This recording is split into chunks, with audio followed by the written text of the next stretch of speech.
partija valdžioje išgyvena paskutinį pasispardymą, kiti sako, nenurašykim jų.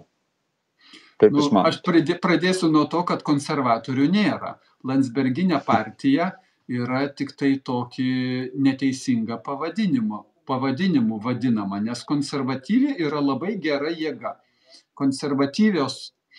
Visuomeniai konservatyvios jėgos, jų yra daug, bet tik tai Lietuvoje jų nieks neatstovauja. Tai čia dėl pavadinimo. O aš asmeniškai manau, kad vien pasižiūrėjus pagal Šimonytę, kuri iki šiol neužsiregistravo, kad jinai yra politkampanijos dalyvė.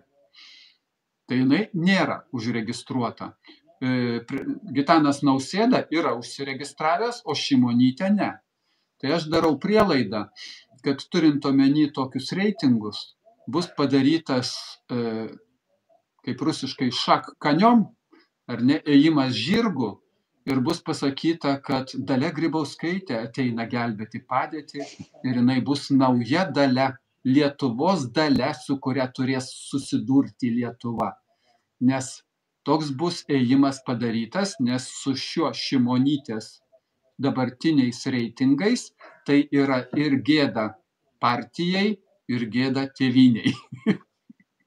Čia aš literatūriškai pasakiau. Jo, logikos tame yra labai daug. Taip.